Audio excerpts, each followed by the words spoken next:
안녕하세요. 오오. 다시 한번. 안녕하세요.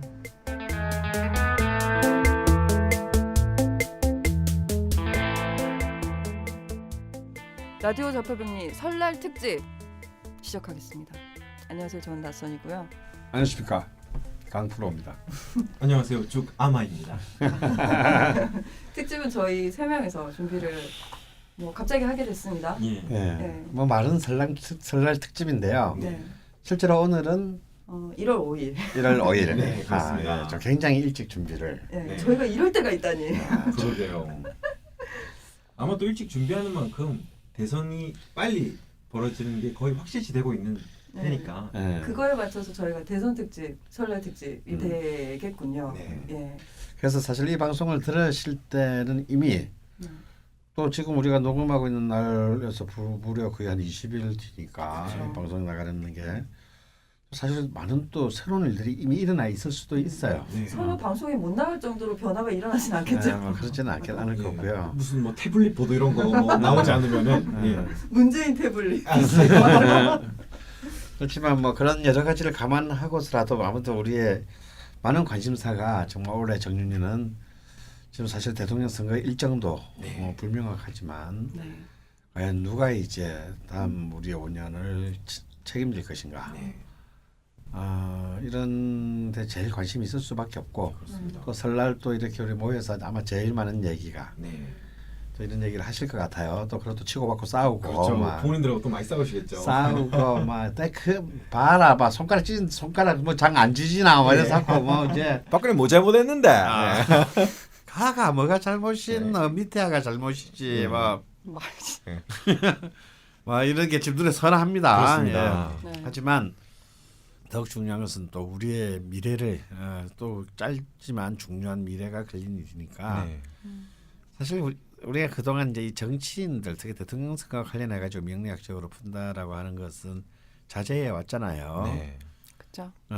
하지만 이제 더 이상은 이렇게 자제가 힘든 상황이 됐으므로 네.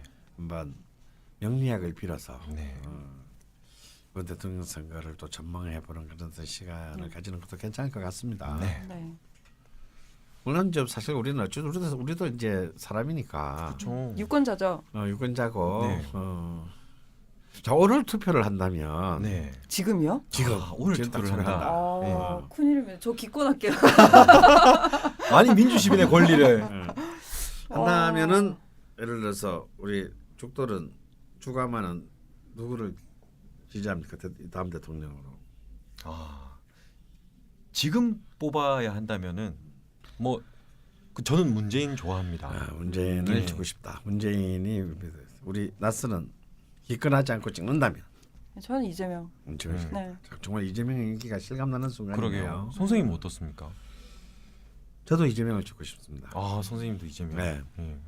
물론 뭐 본선에 나올 수 있을지 없을지는 예. 좀 굉장히 불투명하지만 하지만 그래도 지금 지지율 3위입니다. 3위니까 뭐 의미 있는 숫자죠. 의미 있는 네. 숫자죠. 네. 예. 그래서 저도 뭐 이재명 지금 투표하면 이재명을 할 것 같습니다. 네.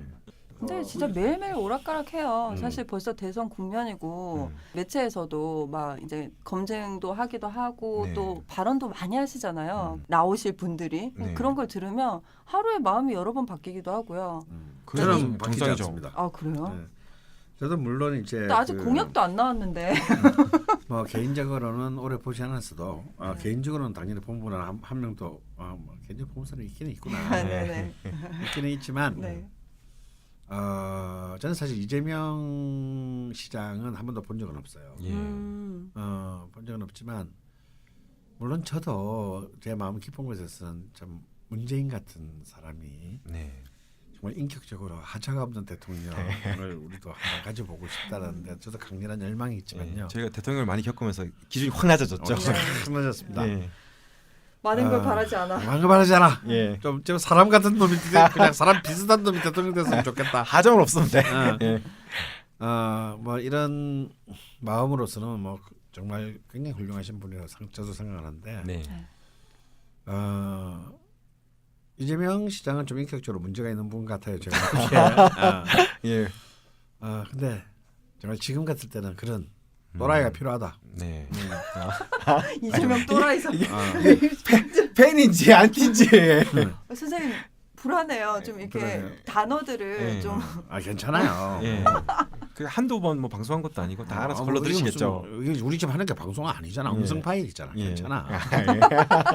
아니 그래도 언론사 채널로 나가는 네. 어떤 라디오 방송이기 네. 때문에 난 진짜 그런 진짜 또라이가 필요하다. 예. 생각합니다. 아니 뭔가 우리가 지난 9년 동안 우리가 개돼지 취급받으면서 네.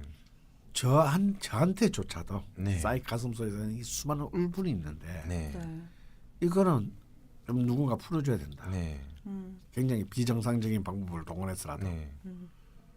엊그저께인가 그 저기 뭐야 이재명 후보가 좀 시장이 심한 말을 했어요. 네. 네. TV 조선을 네. 폐간시키겠다. 아, 예. 사실 이 정상적인 상황이라면 네. 그런 말 하면 안 되죠. 네. 네, 나 이런 말 하는 사람 필요하다 지금. 음. 그리고 죄를 지은 놈들한테 네. 더 큰 벌을 안기고 네. 돈을 헤쳐먹는다는데 돈 다 토해내게 하고 네. 나는 그런 그 저기 뭐야 만델라주의가 싫어요. 뭐 진실과 화해를 바꾼다든지 예. 진실을 알았으면 응징을 해야지 왜 화해를 합니까? 예. 아 그런 맥락이시군요. 처절하게 복수를 해야죠. 그래야 다시는 그런 범죄를 안 저지르지. 죄 짓고 그래서 돈 씨발 수백억 땡겼는데 그냥 뭐 대충 뭐 한 10개월 빵 살고 뭐 대충 허지부지 돼가지고 사면 복권돼서 나오고 장난해 지금.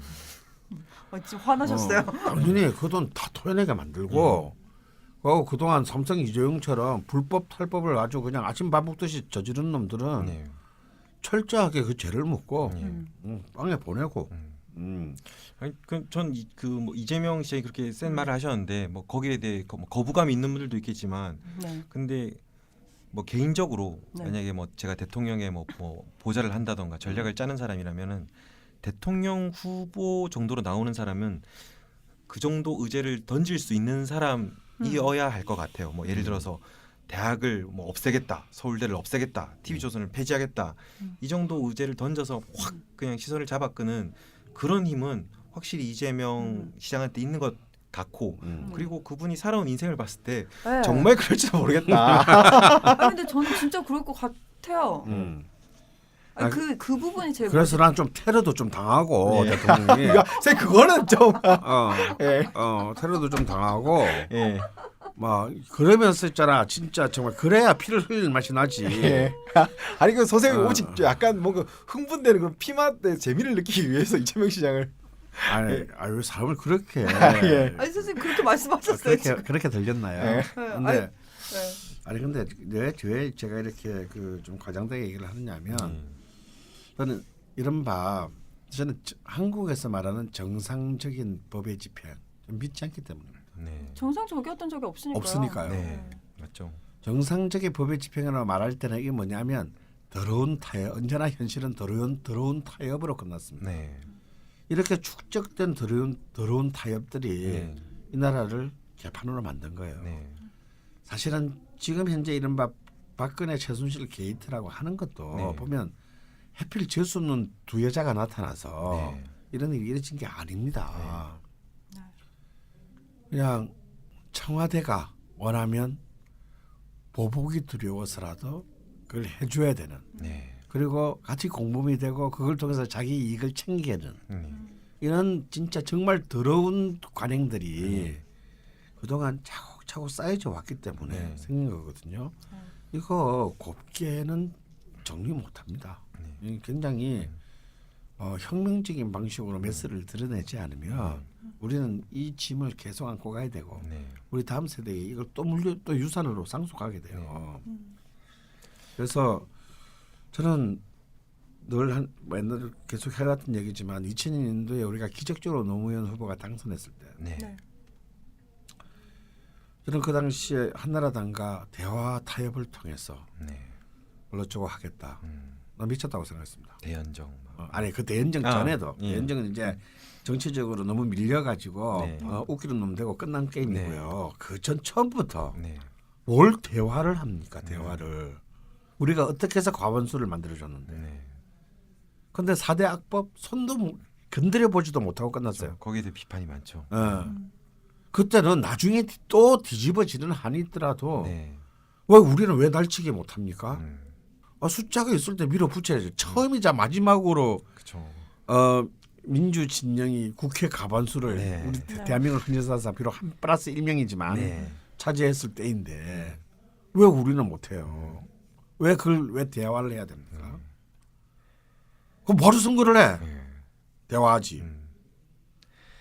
그래서 선생님 진정하시고요. 예. 네. 뭐 근데 그거는 참 사실 그 부분은 비판받을 만하죠. 그때 어. 그 법을 다 4대 악법을 손 못 댄 거는.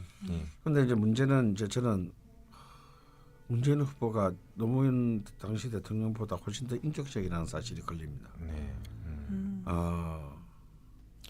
실제로 그 이재명의 전략이기도 하고 본인의 기질과 맞기도 한데 네. 본인이 실제로 그런 말을 했죠. 문재인 후보는 세종 리더십이다. 태평성대 시대에는 훌륭한 군주가 될 수 있는데 하지만 애무사상으로 이런 시대에는 마치 조선 역사의 태종과 같이 자기가 피를 보면서 한번 정리할 필요가 있다. 그런 식의 말씀을 하셨죠. 아 실제 그런 말을 했어요. 예. 태종 리더십. 예. 그러니까 그렇다면 진짜 지금은 예. 태정보다 더한 놈이 필요할 때다. 그런 생각을 사실 저는 개인적으로 네. 하고 있지만 그럼에도 불구하고 저는 어쨌거나 지금 최소의 또 상황에서 보면 이른바 범민주 진영 후보의 안정적인 승리 네. 이것은 꼭 또한 필요하다. 네. 또 다시 이제 그 보수 진영에게 권력이 넘어간다면 이것은 참 생각하기 어려운. 아니 그렇죠. 보수도 보수 나름이니까요. 네. 사실 이번 선거가 되게 아주 저희한테 유리한 판이 뭐 저희라고 하니까 너무 편가르기인가? 네. 어쨌든 네. 되게 야권에게 엄청 위험한 선거라고도 하죠. 만약에 우리가 예전에 김대중, 김영삼 시절처럼 한 끗 잘못해서 보수당 쪽, 우익 쪽이 정권을 잡으면은 그 뒤에 자연적으로 개헌으로 이어질 거고 그러면은 이 정권은 계속 갈 거다. 총리를 바꿔가면서 다시는 돌이킬 수 없는 맞아요. 어떤 역사가 시작될 거다라는 위험성이 있는 거죠. 아니 좀 민주 진영에 속하는 국회의원 중에 일부도 자꾸 뭐 이원 집정부제나 내각제를 거론하는 사람들이 있는데 진짜 위험천만한 생각입니다. 저는 두 가지 이유로 절대 안 된다. 아무리 문제가 많아도 대통령제는 지켜야 된다라고 생각하는 사람인데요. 왜냐하면 방금 우리 죽돌이 얘기한 것처럼 여기서 우리가 패배하면요. 분명히 내각제, 준내각제, 이원 집정부제라고 하지만 사실은 내각제잖아요. 네. 내각제 쪽에 개헌이 분명히 됩니다. 이제 그렇기 때문에 저는 자민당 55년 집권, 그 일본 현대사가 있던 그런 시도로 가게 되고 아마도 우리 시민들은 굉장히 그 격렬하게 그 탈정치화될 가능성이 크다. 그렇죠. 진짜 있는 새끼들끼리 돌려 먹으며 권력을 농단할 것인 뭐 너무나 자명한 것이어서 안 되고요. 물론 저는 대한민국 유권자의 기질이 그렇게 가게 국민 투표를 통해서 그런 개헌으로 가지는 않기는 할 겁니다. 왜냐하면 우리는 일본과는 달라요. 우리는 아무리 문제가 많은 제도라도 최종 권력의 집행자가 내 손으로 뽑기를 원해요. 내 손으로 뽑은 사람한테 그러니까 내가 책임을 물을 사람한테 권력이 가기를 원합니다. 사실 내각제의 총리는 내가 책임을 물을 수 없는 거잖아요. 그렇죠. 시민이 직접 뽑는 것도 아니고. 우리가 직접 뽑는 것도 아니고. 저것들끼리 그냥 안에서 뭐 한 51명이 합의하면 끝나는 게임이잖아요. 그렇기 때문에 저는 생각하기 싫습니다. 정말. 그런 것은 아니 될 것이라고 보지만 그럼에도 불구하고 여전히 그래서 자신의 권력을 유지하고 싶은 자들끼리의 게임을 획책하는 자들이 여전히 지금 이 정치적 혼란을 틈타서 마치 모든 문제가 대통령제에 있는 것처럼 이렇게 몰고 가는 세력들이 여야 모두에 있다는 거. 네, 그게 참 무서운 거죠. 여기 이 바닥에서 뭐 김종인 영광 같은 사람이 대표적인 경우일 것이고 네, 또 거기에 그 낑겨 가지고 어떻게든 권력의 한 자리를 그 당일을 좀 이렇게 혓바닥 내밀어서 핥아 먹으려는 그럼 이름 말씀하셔도 됩니까 다? 그 다음부터는 쓰레기 같은 양놈들. 뭐라고요? 예, 예, 이름은 안 말하는 걸로 그 다음 예, 예, 이 사실은 바로 우리 편을 생각하는 진영 안에도 수없이 있다라는 거예요. 네, 맞습니다. 근데 그렇게 그렇게 가지고 싶나 봐. 그렇죠. 뭐 일본에서 아까 선생님께서 일본 말씀을 하셨는데 결국 그 이 내각제 제도라는 게 네. 과반을 먹은 그 여당에서 가장 힘이 센 그 안에서 여당 사람들이 뽑아서 그 대장이 총리가 되는 건데 결국 과반만 유지해서 계속 가는 그 체제가 이번 선거에서 여당이나 이쪽이 된다면은 그게 영속될 가능성이 너무 높기 때문에 참 유리하지만 어떻게 보면 까딱 잘못하면은 지옥으로 싶은- 가는 급병일자가 될 수 네. 있죠. 아니, 뭐 그때는 한국 폭파시켜야죠. 이민을 준비하고요. 그렇습니다. 그런 위험성이 있습니다. 또 뒤에는 또 이 후보들 뒤에는 또 거대한 이명박이라는 또 분이 이제 조직을 가지고 계시기 때문에 그러니까 자꾸 나오시더라고요 요즘에. 자꾸. 그래서 요즘 박사모가 예, 이명박을 공격하는 아주 재밌는 세상입니다. 네, 네. 정말 다이내믹 코리아. 그렇습니다. 대선 후보로 거론되고 있는 분들의 이야기를 한 분 한 분씩 좀 다뤄보려고 합니다. 물론 강훈 선생님께서 사주를 통해서 네, 풀어주실 거고 그리고 딴지일보에도 대선 레이스가 시작됐으니 네. 대선 주자들에 대해서 연재 기사가 기획되고 있다고 네. 얘기를 들었습니다. 그래서 두 분이 알아서 북치고 장구를 치고 해주실 거고요. 오늘은 문재인, 네, 예, 문재인 전 대표를 모시고는 아니고 네. 저희끼리 명식만 모시고. 네, 그러게요. 명식을 모시고 모셨으면 더 재밌었을 것 같은데. 네, 오실 리가 없고요. 예. 네, 진행을 한번 해보도록 하겠습니다. 혹시 이제 이 방송을 들은 다른 후보님이 계신다면 다음번에 그래서 뭐 전 유엔 총장께서 예, 나오시고 싶다면 환영합니다. 예, 저희가 허락해드리죠. 예. 오늘 또 이재명 시장님도 세 번째니까 예. 뭐 나오시고 싶다면 뭐 네. 그렇게 썩 뭐 내키진 않지만 뭐 굳이 나오시겠다면 저희는 예. 뭐 그렇습니다. 모시겠습니다. 또 군소 후보들은 사실 좀 네, 우리 안 불러요. 예. 아니죠, 부르죠. 예, 너무 사심이었나? 너무 사심이 있다. 예. 네, 죄송하고요. 진행해 주시죠. 제가 문재인 후보 간단히 그냥 프로필부터 한번 훑을까요? 네. 또 죽돌 기자님이 기자 놀이를 또 시작하시려고 하시네요. 근데 워낙 뭐 유명한 분이라 뭐 네. 사실 프로필할 것도 그래도 없지만 짚어야죠. 짚을 거는. 1953년 출생입니다. 네. 부모님은 공산당이 싫어서 그 유명한 흥남철수 때 남아하셨고요. 피난민들은 판자집촌에서 자리 잡았는데 그때 역시 그 시대의 사람들이 모두 그랬듯이 매우 가난했다고 하네요. 그러니까 이제 내려오셔서 태어난 거지. 네. 임진년입니다. 네. 말 맞고 탈 많은 임진년. 1965년 경남중학교에 입학합니다. 예. 뭐 본인이 공부를 잘하는지 못하는지도 잘 모르고 살다가 1965년 명문 경남중에 입학했는데 제 시대 때는 잘 몰랐는데 그때 선생님 경남중이라면 되게 명문입니까? 뭐 이제 경남 중고등학교는 뭐 우리나라 뭐 김영삼 대통령을 포함해서 네. 많은 하여튼 최고의 어떤 이 남쪽의 최고의 명문 중에 하나고요. 중학교에 들어갈 때도 뭔가 있었나요? 그 당시에는 시험이었죠. 그죠. 저희 아버지 세대들은 다 시험을 봤어요. 시험이었고 몰랐네요. 내가 이제 아직도 기억나는 게 이제 부산에 있지 않습니까? 네. 이 경남 중고등학교는 교복도 색깔이 달랐어요. 어. 난 고려 중고등학교랑. 예. 어떤 그래서 다른 사람들 다 하복 하얀색 입을 때 파란색. 네. 어. 딱 지나가면 보여요. 경남입니다. 그거 경보다. 뭐 경남에 약간 그런 건가요? 그 어. 마산에도 마구가 파란색이었거든요. 네. 마산고등학교 네. 거기도 명문이거든요. 때깔이 달랐구나. 딱 보면. 파랬어요. 그래서 이제 딱 그러면 내가 어릴 때 기억이 예. 제가 어릴 때 우리 엄마랑 이렇게 같이 이렇게 시장 같은 데 가다가 경남 중고등학교가 지나가면요. 우리 엄마가 걔가 지나갈 때까지 안 움직이고 그 자리에 서 있었어요. 마치 국기에 대한 경례를 하셨어요. 예. 그러면서 나는 뭐 뭔지도 모르겠는데 나 아직도 기억나는 게 내가 한 7, 8살 때 우리 엄마가 아이고 니도 저기 경남중학교 고등학교 들어가야 되는데 그런 말 하는 게 기억나요. 가셨어요? 아니 그때는 나 때부터 뺑뺑이니까 뭐 갈래야 갈 수가 없죠. 딱 박히셨구나. 가시려고 했는데. 네. 뭐 굳이 뭐 간다면 가려고 했는데 네. 확실히 명문이었네요. 예, 그렇습니다. 입학 시험 준비 중에 턱걸이를 위해서 뼈를 유연하게 만든답시고 빙초산을 마셨다는 어? 좀 바보 같은 일화가 있습니다. 네? 예. 뭐 그때 뭐 그런 게 있었겠죠. 막 체력장. 하면은 체력장을 하니까. 식초 먹으면 이제 유연해진다 뭐 예. 이래가지고. 좀 뻣뻣하신가요? 예. 근데 그때 명문중학교에 이제 들어갔는데 거기 들어가서 이제 빈부격차를 엄청나게 많이 느꼈다고 하네요. 사회 거기서. 불평등을 처음 느꼈던 문재인 후보가 아. 시절입니다. 그리고 1968년도 네. 또 그 선생님 방금 말씀하셨던 그 명문고 경남고에 수석 입학합니다. 예. 이 한강 이남에서 제일이라고 하더라고요.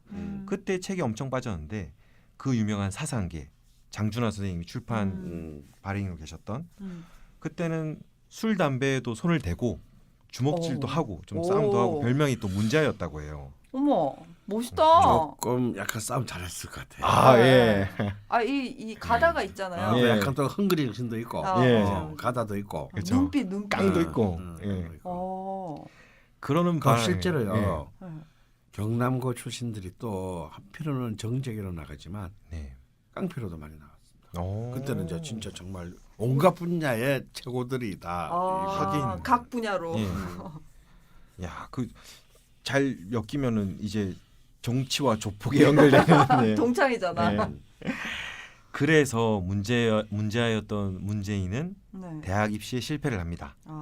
1972년도에 재수 끝에 경희대 법학과에 또 수석 입학을 합니다. 그때도 이렇게 뭐 서울대 갈 수도 있었는데 네. 집이 가난해가지고 맞습니다. 4년 장학금을 준다. 네. 뭐 이래가지고 근데 막 생활비도 준다. 뭐 이래가지고 네. 이렇게. 본인이 그냥 집이 유복했으면 그냥 서울대 가는 거였어요. 예. 공부도 엄청 잘했고. 그런데 1975년도에 처음으로 구속이 됩니다. 아이고. 징역 8개월을 받았는데 여기서 잠깐 말씀드리면은 네. 대학 때 리영희 선생님의 베트남 전쟁 논문을 읽고 춘공깽에 빠졌어요. 예. 뭐좀 요즘 말로 설명해 주실까요? 충격과 공포다 이 그지 깽깽이더라. 뭐 이런. 예. 이거 되게 요즘 다 아는데 왜 몰라? 저 처음 들었어요. 예. 충격갱? 춘공깽. 충공갱. 예. 네, 알겠습니다. 그때는 이제 유신이 선포된 시기였잖아요. 네. 그러니까 헌법이 엉망이었으니까 그때 이제 문재인 후보 기질상 유신 독재 반대 시위 주축으로 활동하다가 그때 구속이 된 거죠. 예. 그때 막 검찰로 이송되는 날에 호송차에서 부산에서 막 올라오셔갖고 자기 이름을 부르는 어머니 목소리가 지금도 잊혀지지 않는다고 그 얘기는 간간히 하죠. 네. 그래서 군대에 끌려갑니다. 예. 그런데 게다가 특전사로 끌려갑니다. 네. 이건 유명하죠. 재밌는 게 그때 특전사 사령관은 정병주, 여단장은 전두환. 무시무시한 데 간 거죠. 그런데 군생활을 잘해서 그 표창도 받았고요. 네. 또 판문점 도끼 만행 사건 때 나무자루로 현장에 투입된 예비대였기도 했고요. 그 인생을 딱 보면은 되게 모범생처럼 보이는데 파란만장해요, 되게. 예. 그러네요. 이 부분이 제일 또 큰 강점이죠. 군대 제대로 갔다 온 놈이냐. 네. 사실 우리 또 노무현 병장도 그랬지만 네. 이런 부분에서 다른 이제 반기문 후보나 네. 뭐 병력이 좀 흐리멍텅한 그렇죠. 다른 또 야권 후보 중에서도 좀 병력이 좀 흐리멍텅한 네. 분들이 계시고 네. 없지 않죠. 이런 데서 아주 확실한 네. 완벽한 포인트를 네. 10점 플러스. 네. 제대로 갔다 왔다. 게다가 네. 특전사로. 그러니까 똑같은 육군 병장이 아니다. 네. 특전사다. 네. 네. 우리 입장에서는 별론데 보수 입장에서는 예. 요걸 또 높이 평가하는 어른들이 많이 계세요. 그렇습니다. 그러시구나. 예. 그래서 뭐 대부분 남자들이 그러하듯이 갔다 와서 이제 잉여 시기를 보내다가 네. 고시 공부를 결심합니다. 뭐 공부 잘하시니까. 예. 네. 절로 들어가요. 또 앞에 나왔던 대로 공부를 잘하시니까 네. 군 전역 후에 79년도에 또 사실 1차 패스예요. 예. 1차 패스하는데 또 역사적인 사건, 또 네. 12.6이 터지고 서울의 봄이 왔죠. 네네. 그래서 1980년대 경희대 그냥 복학했으면 되는데 또 안 하시고 시국이니까 또 그 유명한 서울역 대회군에 또 참여를 하십니다. 그리고 5월 17일에 비상조치 확대 조치 때 또 구속이 됩니다. 그때 또 유명한 일화가 이게 장인과 장모 앞에서 권총과 막 수갑을 보이면서 영장을 보자 막 이렇게 그분들이 말씀하시니까 네. 영장 같은 소리 하고 있네 하면서 또 잡아간 거죠. 그리고 그 다음은 굉장히 또 유명한 일화. 유치장 안에 갇혀 있는데 그 안에서 사시 2차 시험 합격 소식을 구치소 안에서 듣습니다. 그래서 지인들이 유치장 안에서 막 축하를 하고 이건 뭐 너무 전설적인 일화라서 네. 갇혀 있는데 그 2차, 3차 통과하고 유유히 그냥 유치장을 고시를 합격하고 걸어 나오는 참 전설 같은 일화죠. 되게 희한해요. 네. 이게 참. 그리고 1982년도에 이 사법연수원을 차석 졸업하고 네. 그 운명적인 노무현 문재인 합동법률사무소를 설립합니다. 이때가 이게 간간히 인터넷에서 이게 짤이 돌기도 하는데 네. 그때 당시에 전단지를 가지고 있는 분이 계시더라고요. 근데 인상적인 게 상담비는 받지 않는다고. 예, 또 뭐 유명한 일하긴 한데 혹시 말씀드리면 뭐 사법연수원을 차석 졸업했는데 판사 임용에 실패를 하죠. 예, 시위 전력 때문에 그 당시에 되게 답답했다 그래요. 면접을 봤던 면접관이 자기가 설명을 해도 도대체 왜 시위를 한 건지 모르고 그리고 이 문재인 후보가 엄청난 인재니까 또 그 유명한 김앤장 거기서 또 호출이 왔는데 그걸 거절하고 부산에 내려가서 만든 게 노무현 문재인 합동법률사무소입니다. 그 뒤부터는 인권 변호사로 계속 활약을 했죠. 네. 그러니까 처음부터 인권 변호사 하겠다 이런 게 아니라 이분 성격상 그냥 뭐 약자가 찾아오고 이러면은 거절하지 않으니까 자연적으로 그 길을 걷게 됩니다. 그리고 그 뒤부터는 뭐 아시는 정계로 노무현을 보내고 이제 홀로 계속 변호사를 하시다가 노무현이 당선되면서 청와대로 들어갔죠. 이게 아마 세 번째 네. 또 문재인 후보 인생의 터닝 포인트가 될 거고 네. 그 후부터는 뭐 청와대 민정수석, 네. 시민사회수석, 비서실장, 노무현 재단 이사장, 네. 국회의원, 대선 후보, 당 대표 이런 식으로 가서 지금의 문재인 후보가 있습니다. 뭐 또 중간에 그냥 이거 뭐 짤막한 그냥 토막 재밌는 건데 알고 있는 분은 또 많이 알고 계시겠지만 네. 문재인 후보의 부인 김정숙 여사는 손혜원 의원의 고등학교 동창입니다. 그래서 뭐 적어도 손혜원 의원에게 있어서는 문재인 후보는 문재인 후보님보다는 네. 정숙이 신랑 이렇게 볼 수도 있- 예. 정숙이 신랑 이거 괜찮다. 그리고 또 뭐 아무도 안 궁금하겠지만 네. 또 같은 문 씨 분들을 위해서 문재인 후보는 남평문 씨 예. 깨알 같은 정보. 39세 예. 학렬이네요. 남평문 씨 39세 학렬자네요. 네. 근데 이렇게 다시 한번 또 이렇게 한번 쓸어 주시니까 네. 또 문재인 후보가 다르게 보입니다. 네, 최근에 전국 촛불 국면에 탄핵 가기 전에 좀 아쉬운 점이 좀 있었거든요. 네. 근데 또 이렇게 옛날 일들을 돌아보니 네. 또 이분 참 이랬었지 또 이런 게 또 다시 올라오는데 네. 편이 많을 것 같아요. 그냥 느낌상 여러분들도 공부를 좀 하셨으니까 좀 이렇게 느낌이 있으실 텐데 어떤가요?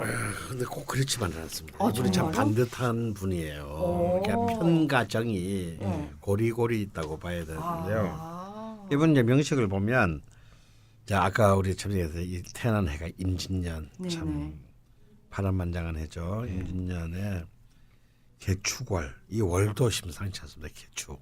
네. 이 개축 그 자체는 이제 사실은 이제 이 백호와 양인의 힘이니까 굉장히 거친 힘입니다.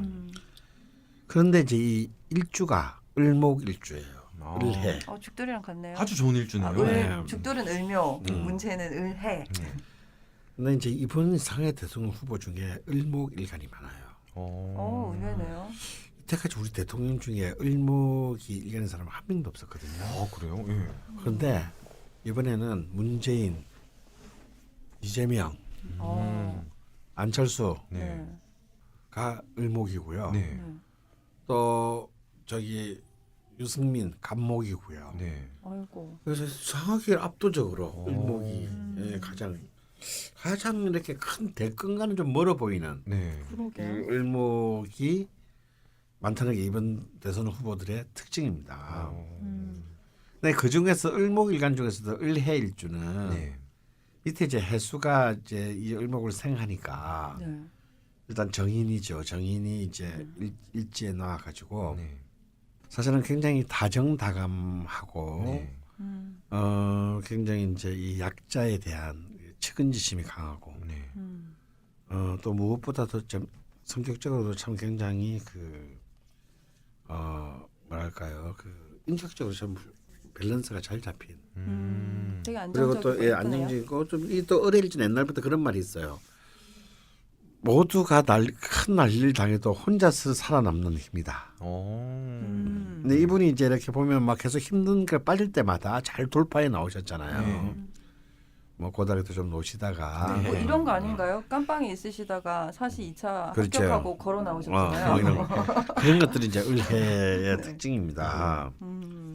시는 어떻게 시주가 시주는? 이제 병화 상관이 하나 떠 있고요. 병술시인데요. 아 병술시. 네. 그래서 이를 보면 이제 전체적으로 보면 정인이 2개, 편인이 하나. 인성이 많습니다. 그러게요. 그래도 수가 이제 임수, 개수, 해수가 다 인성인데 네. 이제 이 인성이 많은 것이 이분이 이제 굉장히 생각이 깊은 사람. 네.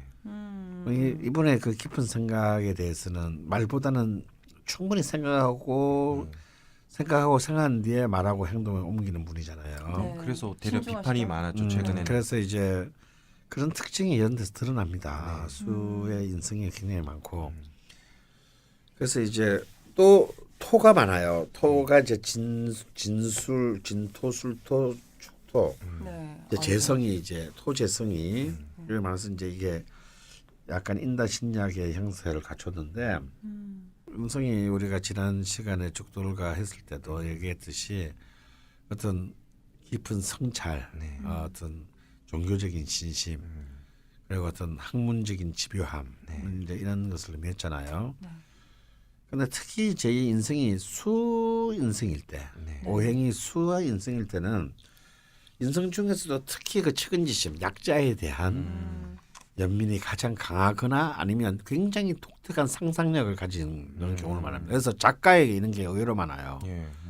그래서 이제 김원숙 작가, 네. 뭐 태양의 후예, 예. 뭐 이것은 김원숙 작가가 이제 수인성이 굉장히 강한 사람이고요. 그래서 이 문재인 후보의 경우에는 이제 이런 그 약자에 대한 연민이 굉장히 강하다. 뭐 여태까지 지내오신 걸 보면 그래서 네, 그래서 모습이, 이런 분들이 목사가 되어도 굉장히 훌륭한 어울린다. 그러게요. 은근히 어울린다. 목사가 돼도 굉장히 훌륭한 목회자가 될 수 있는 분입니다. 예. 그것도 이제 어떤 막 명예욕으로 가득한 네. 번지르한 그런 목회자가 아니라 진짜 정말 낮은 곳에 임한. 네. 그래서 예수 그리스도의 정신을 진정으로 실천하는 그런 목회자가 될 가능성이 네. 있고 이것은 자기를 위한 믿음이 아니라 이제 약자인 타자를 위한 믿음이거든요. 이 수인성이라고 하는 것은. 그래서 이런 사람들은 자기가 별로 가진 게 없어도 남을 위해서 언제나 최선을 다하는 네. 그런 힘이 이제 이 수인성이 발달한 이 인성의 특징이고요. 근데 이제 하지만 이제 이 수인성의 발달은요 이렇게 숫기가 좀 없다는 거. 숫기. 좀 부끄러움을 좀 잘 탄다는 거. 그리고 급변하는 현상에 바로바로 적응하기가 좀 힘들다는 거. 네. 어머. 이제 이런 어머, 이제 용하다. 이런 좀 약점을 갖고 있는 것이 수인성입니다. 그래서 좀 대통령 후보로서 네. 왜 굉장히 장점과 네. 또 약간의 이제 약점이라고 굳이 잡으려면 잡을 수 있는 요인들이 네. 이 수인성의 발달에서 그런데 재밌는 것은요. 네. 이 만만치 않게 토의 기운들이 이 또 수를 토 재성의 기운이 수를 이 극하고 있습니다. 제어하고 있어요. 세 개가 깔려 있네요. 세 개지만요. 사실은 월지축토는 거의 수로 봐야 되기 때문에 수 기운이 굉장히 강한 편이에요. 예. 근데 그래도 2개 반 정도가 있으니까 네. 그나마 만약에 이런 진토와 술토가 있지 않았으면 이런 정치 이런 거 못 하셨을 것 같아요. 예. 근데 이런 정도가 이렇게 균형을 맞춰줬기 때문에 아마 이제 이런 그 수인성도 굉장히 아주 좀 균형 잡힌 힘을 발휘하게 되지 않았나 싶은데 이 재성 이제 토의 재성의 특징들이 있어요. 수인성의 특징처럼 네. 재성 중에서도 토의 재성은 책임감. 굉장히 책임감이 강하고 좀 남을 잘 챙기는 듬직함 때문에 인기가 많아요. 그때 노무현 대통령 후보 연설할 때 문재인 후보 그때 당시에는 사람들한테 잘 안 알려져 있고 잘 모를 때인데 노무현 대통령 후보가 연설을 하면서 남들이 나를 대통령 후보 까미냐고 물으면은 깜입니다라고 말하고 싶지만 좀 망설였는데 이제는 나는 말할 수 있다. 왜냐하면 나는 문재인의 친구 노무현이기 때문이다라고 말을 하셨죠. 그런 말을 했던 것도 보면 이제 이 사실은 문재인 후보가 얼마나 사실상 어떤 굉장히 일관된 자기 책임감을 가진 존재인가 이런 것들을 알 수 있죠. 네. 그래서 이런 토재성들은 또 체면을 중시하는 경향이 있어요. 그래서 자기 체면도 중요하지만 남의 체면도 중시하느라 남에게 꼭 필요한 공격이나 비판을 주자는 경향이 있어요. 점잖으시죠. 저번 대통령 선거 때 그 후보자 토론 때 드러났죠. 네. 너무 자신의 인격적인 것과 네. 상대방의 인격을 책임져 주시느라. 네. 오히려 그때 저는 문재인 후보가 이정희 후보를 공격했어야 한다고. 그리고 자기가 공격을 해야지. 네. 남이 공격한 것은 자기의 포인트가 절대 되지 못합니다. 정치에서. 네. 그래서 이제 이런 분들은 자신의 믿음에 대해서 좀 결정적인 순간에 되돌아볼 필요가 있어요. 호재성은. 네. 왜냐하면 잘 믿지는 않지만 한 번 믿으면 굉장히 오래 가는 스타일이기 때문에. 네. 그러니까 이제 주변에 많은 스텝들이 있는데 그런 스텝들에 대한 검증이 굉장히 치밀하지 의외로 못할 수가 있습니다. 치밀하지 못하다. 왜냐하면 그동안 고생했으니까 네. 그래서 힘들게 여기까지 왔으니까 네. 라는 것을 자꾸 한 발짝 반 발짝씩 자신이 결정권자인데도 불구하고 네. 일로 물러나는 경향이 사실상 있을 가능성이 높다. 네. 이게 이제 토재성의 약점이거든요. 하지만 이 토와 수가 어느 정도 굉장히 잘 조화를 이루어서 수인성들의 많은 약점들이 네. 거세되고 장점들이 살아난 것은 사실이고요. 그래서 이 토의 기운이 굉장히 중요한데 하지만 이 을목이 축을 술시에 났으므로 희신인 병화가 굉장히 중요합니다. 너무 추운 땅에 지금 네. 등굴이 막 지금 얼어 죽을 판인데 네. 이때 이것을 살려주는 것은 이제 병화거든요. 말려주네요. 이 병화가 정말 아름답게 시간에 딱 을목 옆에 떠 있음으로 해서 이 균형을 완벽하게 맞추었습니다. 상관이네요. 예, 상관이죠. 그러니까 이 상관이 계속 이렇게 그 법대를 가서 이렇게 지가 출세를 할 수도 있는데도 네. 김현장 갈 수도 있는 고시 붙어서 김현장 갈 수도 있는데도 예. 굳이 또 인권 변호사 안 해도 되는데 인권 네. 변호사가 되는 것도 예. 이게 다 상관의 힘입니다. 선생님 저번에 말씀하신 생각나네요. 상관은 그 약자에 대한 정의감. 정의감. 예. 근데 이 병화가 참 굉장히 아름다운 자리에 떠 있어요. 그래서 이 상관은 정제로 싹 흘러가게 되어 있습니다. 네. 이와 식상생제죠. 네. 그러니까 만약에 이런 분이 사실은 재물을 추구했어도 짭짤하게 벌었을 거예요. 예. 큰 돈은 아니더라도. 예. 그래서 이분에게는 이제 지금 토재성과 이 화상관, 병화상관이 이제 용희신인데 오히려 희신 병화가 굉장히 큰 역할을 하겠다라고 봅니다. 그래서 실제로 이제 대운을 보면 네. 어릴 때는 갑인 을묘 20년 전부 험한 기신으로 흐릅니다. 그러니까 이제 어릴 때도 너무 가난하고 그쵸. 막 그래서 막 문제하고 막 시위하고. 문제가 폭력도 일으키고 예. 네, 20대 초반까지. 반항하고 네. 중간중간에 일화들을 죽들이 또 준비를 해왔어요. 그럼 대운의 흐름 보면서 그럼 일화를 좀 한번 들어보죠. 네. 네. 이거는 지금부터 소개한 일화들은 뭐 저희 딴지일보 기사로도 나온 문재인의 일화를 정리하는 빵꾸님께서 정리해 주신 건데 군에 갔을 때 당시 특전사 교육 장교님이 문재인 이런 사람이다 참 그런 걸 생각하면서 남겨주신 글이 있습니다. 어느 날 문재인 문재인 일병. 일병이 신문지에 꼭꼭 싼 물건을 건네주면서 책을 한번 읽어보라고 줬대요. 그래서 별 생각이 없이 숙소에 가서 열어봤는데 그 책이 지금은 고인이 된 리영희 교수가 쓴 전환시대의 논리였습니다. 야 70년대 이 책을 소지했다 한 것만으로도 이거는 바로 국가보안법 위반이에요.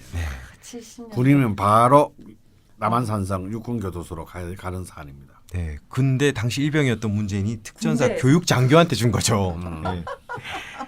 선생님 말씀대로 장교는 경악을 했다고 합니다. 네. 문재인 일병이 제대로 사고를 칠 모양이 아닐까. 네네. 당시 이 책은 운동권 학생들의 바이블이었고 그리고 군인들은 가지고만 있어도 구속될 수 있는 지옥의 금서였죠. 게다가 병사들은 외박 복귀 시에 정문에서 철저하게 조사를 하는데 어떻게 숨겨 들어왔는지 그러니까요. 이 책을 건네줍니다. 그래서 그분은 생각했어요. 데모하다 구속되고 강제징집 당해서 여기까지 온 주제에 누구를 죽이려고 하나. 헌데 호기심이 생겨서 조금 읽기 시작했다고 합니다. 한 20에서 30페이지 정도 읽었는데 내용은 중위의 상식으로는 이해하기 난해했고 그 당시 책을 받았던 장교가 중위였습니다. 재미가 없었다고 합니다. 네. 제일 걸리는 거는 금서인데요. 며칠을 숙소에 숨겨뒀다가 아무도 없는 주말에 겁이 나서 책을 전부 갈갈이 찢어서 아이고. 여러 군데 쓰레기통에 분산해 버렸습니다. 그리고 이분은 그 사실을 잊고 있었어요. 예. 아주 오랫동안. 예. 그래서 병장 문재인이 전역하기 2개월에 앞서서 네. 그분은 특전사령부 교육대로 전속되었고 예. 문재인과는 30개월을 같은 부대에서 지낸 셈이 되는 거죠. 예. 그렇게 헤어졌다가 그 두 사람이 다시 만난 게 28년이 지나고 2008년 9월입니다. 그 중위분의 아내가 우연히 서울대 병원에서 문재인 씨를 만났는데 자기 이야기를 하더래요. 그리고 직접 자기에게 전화를 했다고 합니다. 그 문재인 후보랑 만난 자리에서 문재인과 만난 자리에서 고향 친구도 28년이 지나면 얼굴도 이름을 또 잊어버리기 마련인데 어떻게 나를 기억하느냐고 물었대요. 네. 그래서 문재인은 당시에 어린 나이에 시위, 구속, 재판, 또 군입대, 부대에서 냉대 이런 걸로 정신적, 유체적으로 엄청 괴로웠던 시절인데 자신을 이해하고 붙들어줘서 무사히 군 생활을 할 수 있게 해줘서 되게 고마워했다. 뭐 착각하신 거 아닌가요? 사실은 요주의 인물이라서 보호사병이었던 것 같은데. 그래서 네. 문재인 씨가 물었답니다. 네. 제가 준 책 어떻게 했나요? 그래서 순간 무슨 책인지 잘 기억이 안 났대요. 어머 어떡해. 그래서 다시 문재인이 말합니다. 제가 준 전환시대의 논리 말입니다. 그때 생각이 나서 말을 하신 거죠. 이제 난해하고 또 네. 금서인데 군에서 금지시키는 일이라 찢어버렸다고. 솔직하게 말씀하셨네요. 그러니까 문재인 씨가 정말 잘하셨습니다. 라고 말을 합니다. 당시 생각이 짧아서 그 책을 준 건데 그 일로 인해서 그 중위 자신이 군에서 잘못되지는 않았는지 걱정이 돼서 계속 후회를 했고 가끔 계속 생각이 나더래요. 그 말을 듣는 순간에 전역한 중위분이 순간 명치를 꾹 찌르는 것 같은 느낌이 들었답니다. 그 책을 문재인 씨가 준 거는 맞지만 그걸 읽고 선택하는 것은 내 책임인데 네. 설사 잘못됐다고 해도 그것은 전적으로 내 책임인데 문재인 씨 책임은 아닌데 28년이 지난 그때까지 생각해서 그걸 묻고 말하는 그 일화를 수인성의 특징을 정말 전형적으로 보여줍니다. 아 그래요? 그리고 뭐 짧게 평을 하자면은 애초에 주지를 말았어야지. 예, 이런 일화가 있습니다. 근데 참 그거를 어떻게 들고 들어왔는지 네. 그리고 그걸 감히 중이에게 그러게요. 그걸 준 것도 되게 신기하고요. 네.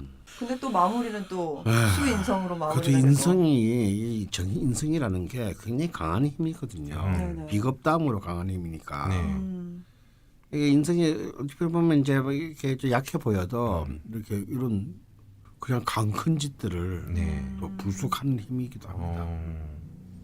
그래서 저는 이 28년이나 지나서 그걸 또 기억하고 그 걱정을 한다는 대목에서 이걸 또 문재인 씨가 말했으면은 별로 감흥이 없었을 텐데 당시 그 군인이 직접 말하니까 이게 더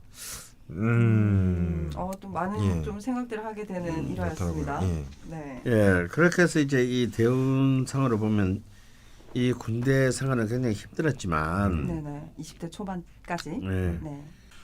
했는데 드디어 이제 화토 자신의 용의신 24대원부터 병진대원부터 이제 화토로 아름답게 병화가 딱 뜨지 않습니까? 그러게요. 네. 그래서 사실은 이 병진대원에 네. 이 병진대원에 이제 그 사시 합격? 사시를 합격합니다. 음. 합격하고 뭐 경신년에 이제 구속이 되는 와중에서 최종적으로 이제 합격을 하게 되죠. 실제 대운이 그럼 좋을 때 된 거네요. 그렇죠. 1차가 붙었을 때가 을민년이고 네. 2차가 붙었을 때가 경신년인데요. 네. 이때가 이제 경신년이 이제 정관년입니다. 정말 이 관성을 정확하게 이렇게 썼죠. 그래서 이제 붙어서 이제 그 감옥에서 풀려나는데 물론 이제 그 전력 때문에 그런 판사 임용은 안 되죠. 네. 안 되지만 그래도 이제 그 연수원에서 2등으로 졸업했으니까 당시에 김현장에서도 스카우트 하려고 했으나 네. 그는 자신의 고향에 가서 변호사로서의 그 개업을 하게 됩니다. 그리고 이제 3사의 정사대운은 이제 자신이 네. 식상으로 쫙 그런 아름다운 그러니까 이제 변호사로서의 생활에 충실할 때입니다. 네. 화의 기운이 굉장히 강하죠. 정사대운이니까.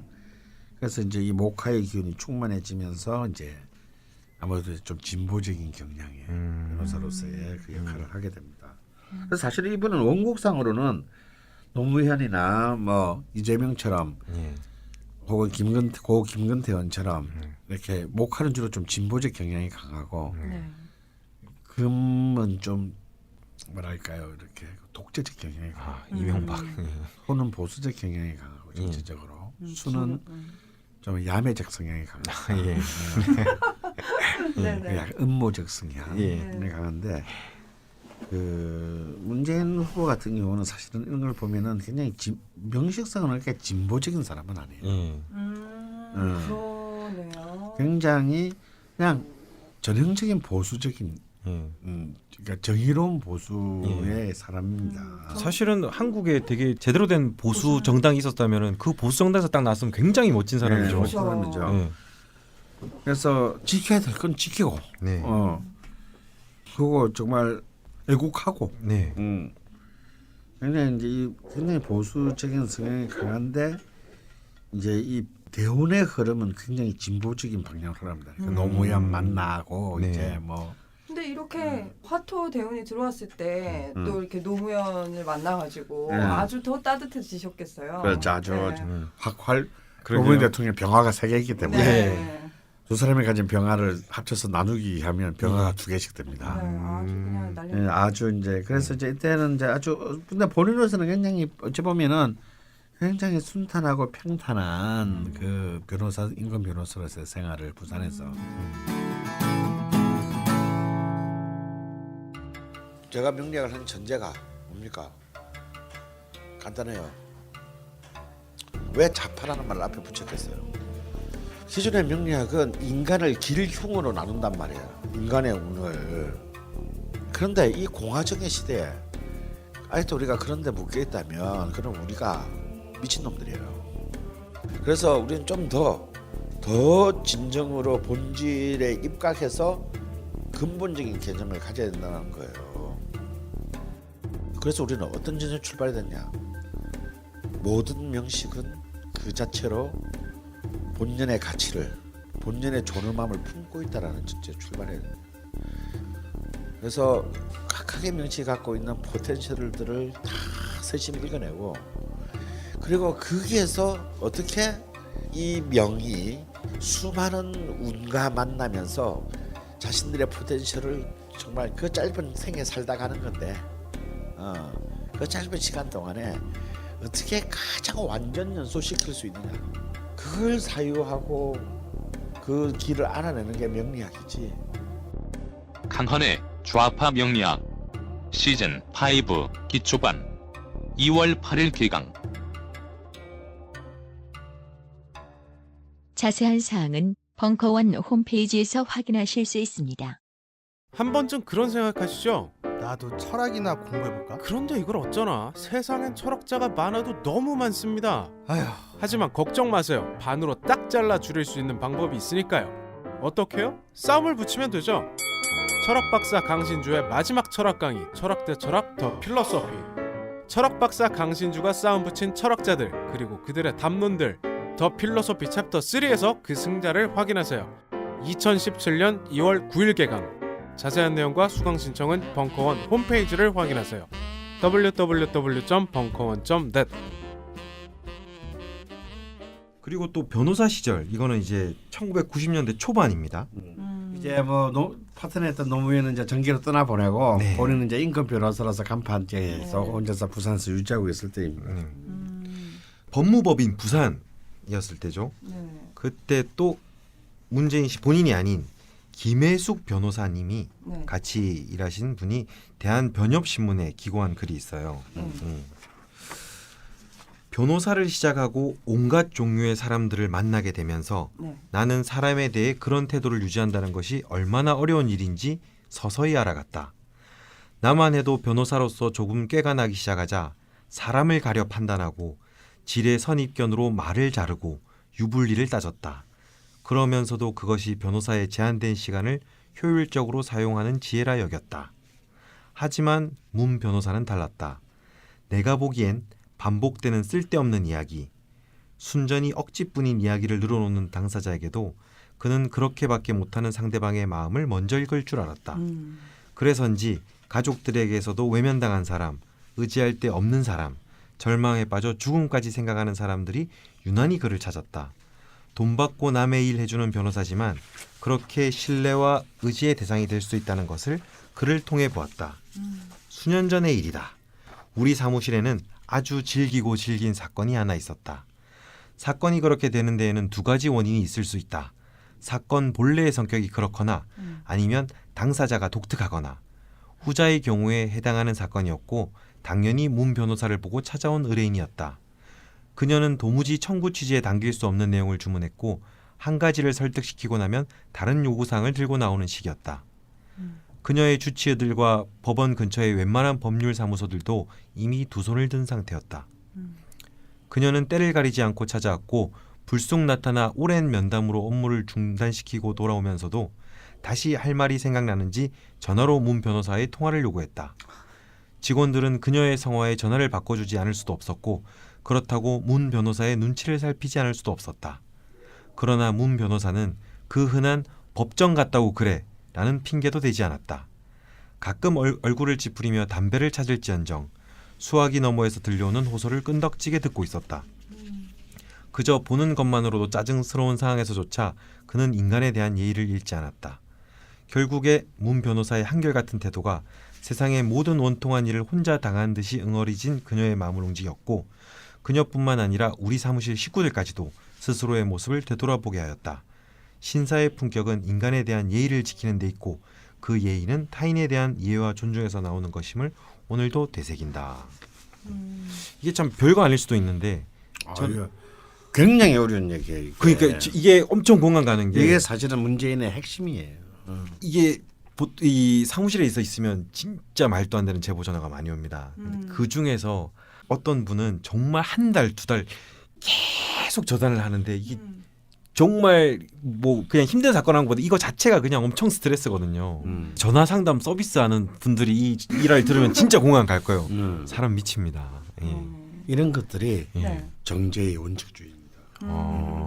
상간의 어떤 그 어쨌거나 약자잖아요. 의뢰인들은 네. 약자에 대한 공감도 있지만 그렇지만 내가 변호인이지만 잔대가리 안 굴리고 네. 그 원칙을 다 하는 거거든요. 사실은 이게 당연한 모습 아닙니까? 네. 당연한 모습인데 우리는 그렇지 않은 걸 당연하다라고 생각을 하는 거죠. 당연히 변호인이 의뢰자에게 아니 어떤 누구에게든지 정말 인간에 대한 예의를 다하는 것은 너무 당연한 예인데 네. 현실은 절대 그렇지 않으니까 네. 이것이 이제 특수하게 보이는 건데요. 네. 이런 것들이 굉장히 정제적 특성이라고 할 수 있고요.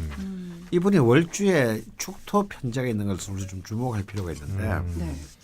이 월지의 축토 편제는 사실은 그 굉장히 유복한 환경인데 자랐으면 네. 오히려 이제 집안 살림 다 말아먹고 네. 안하무인의 사람이 될 수도 있는 네, 그런 암시가 있습니다. 그런데 거꾸로 이 경우는 어릴 때 너무 힘든 환경에서 네. 사실 부모의 도움을 전혀 받지 못하는 덕을 보지 못하는 상황에 자랐기 때문에 오히려 이 진짜 그 편제 특유의 봉사심, 그 근원적인 철학을 그렇게 보존할 수 있었고 또 그것을 살려서 지금 오늘의 이 자리까지 온 게 아닌가. 그리고 결국 이 토의 요소가 이 축중 기토의 요소가 이분에게는 용신이란 말이죠. 그렇죠. 그리고 이것이 지금 정치인 문재인의 최대 자산이라고 할 수 있죠. 이분을 보면은 막 이 어릴 때도 뭐 주위 증언이나 막 사람들 얘기를 보면은 문재인 후보 그렇게 찢어지게 가난한 줄 몰랐는데 어. 막 밥을 사도 그냥 자기가 사고 자기가 뭐 술도 다 사고 했는데 딱 집에 놀러 보니까 우와 이렇게 가난한데 그렇게 산단 거야? 아, 진짜? 이런 성격인 거죠. 어. 특히 또 남자들 막 으쌰으쌰 할 때 이렇게 되게 좋아하는 거기다 그걸 말도 안 하니까. 그래서 사실은 이 병진 정사 이 24, 34 대우는 정말 다 용신 대운으로서 이제 어쩌면 제일 이 사람의 생에 있어서 가장 안정되고 평온하며 의미 있는 시기라고 할 수 있어요. 네. 그리고 이제 이 또 무호 대운까지 가면서 있는데 이제 이 무호 대운의 끄트머리에서 이제 대통령 당선되고 본인은 처음으로 네. 관직에 민정수석에 오르게 돼요. 네. 2003년이죠. 이때 대통령 선거 끝나고 난 뒤에 이제 그 2003년에 무호 대운의 개미년, 무어대운 개미년. 개미년에 이제 여기서부터 이제 고난의 시대가 시작됩니다. 그 이때부터는 많은 분들이 이제 차츰차츰 이제 얼굴을 아셔서 좀 아시게 되는 시기죠. 예. 뭐 민정수석, 시민사회수석, 비서실장 등을 역임했고 이때부터 뭐 왕수석, 왕실장으로 불리기 시작했죠. 문재인 후보를 상사로 모시면 어떤 기분일까에 대한 답변이 될 수도 있는 일합니다. 예. 그 주영농법인의 봉하마을 대표 김정호 씨, 그러니까 전 청와대 비서관이었죠. 그분이 이 말한 건데요. 청와대 비서실장 할 때 공관이 지방에서 올라온 사람들하고 같이 있었는데 거기 안가가 있었는데요. 안가 밑에 무궁화가 있었어요.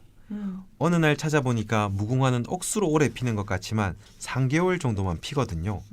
그런데 꽃 한 송이 한 송이는 하루밖에 안 핀다는 거예요. 그래서 제가 자랑을 했죠. 대표님, 여기서 대표님은 이제 문 후보를 말한 겁니다. 네. 저 무궁화가 얼마나 오래 가게요?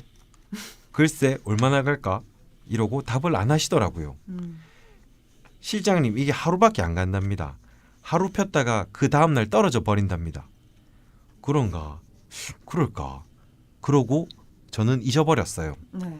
나중에 보니까 문 실장님, 당시 청와대 비서실장이었죠. 네. 문재인 실장님이 무궁화에 표시를 해놓고 그 다음날 떨어지는지 관찰을 하는 거예요. 그리고는 야 정호야 그거 있잖아. 이틀 지나도 안 떨어지더라. 완전 뽀록이 나버렸어요. 그 정도로 검증하시는 거죠. 꼼꼼하시고 땀이 삐질삐질 나더라고요. 그러니까 한 3, 4일 정도 가고 꽃이 2, 3천 개가 피었다 지고 하면서 3개월 가는 거더라고요. 아. 어설프게 한 사람은 안 되는 거죠. 그 사람이 실제로 말하는 대로 행동하는 대로 하는지 찾아보신다는 거죠. 그렇습니다. 이걸 뭐 또 굳이 확인까지. 예. 그리고 이걸 보면서 이 명리학적으로 사주에 이런 꼼꼼함도 있는 건가? 라는 생각이 어떤가요? 들었습니다. 그런 게 이제 인성의 꼼꼼함이죠. 인성이라는 게 준비하고 네. 체크하고 공부하는 거니까. 예. 그리고 또 상관이니까 또 이렇게 아주 디테일해. 네. 아주 이렇게 정말 디테일합니다. 네, 꽃잎에 디테일합니다. 표시를 해서 네. 얘가 떨어졌나 안 떨어졌나 네. 확인하신 거잖아요. 자 그리고 주변 사람을 엄격히 관리했다는 거는 뭐 아는 분들은 또 많이 아시는 얘기인데요. 네, 원칙주의. 예, 뭐 동창생들이 찾아오면 뭐 의자를 돌려서 맞았다고 하고 그 어머니가 성당에서 누굴 만났는데 지금까지 문재인 어머니인지 몰랐다는 그런 것도 있고 또 친동생을 어떤 회사의 본사에서 고속 승진시켜줬는데 네. 그 회사에 문재인 씨가 전화를 걸어서 도로 내보냈다는 그런 이런 등 그런 게 사실 도로 내려 보냈다고요. 예, 승진이 됐는데 네. 도로 원위치.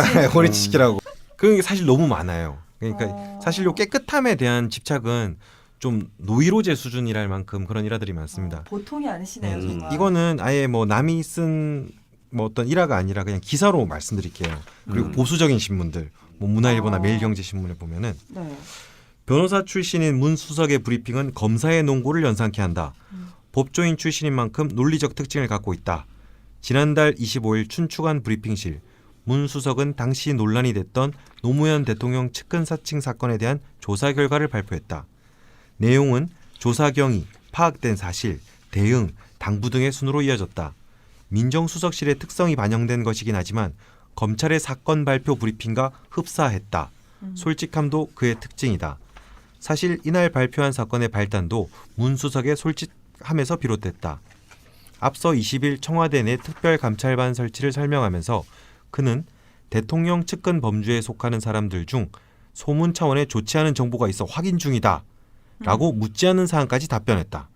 이 발언을 계기로 기자들의 후속 취재가 이어졌고 결국 측근 사칭 사건 내용을 추가 발표해야만 했다.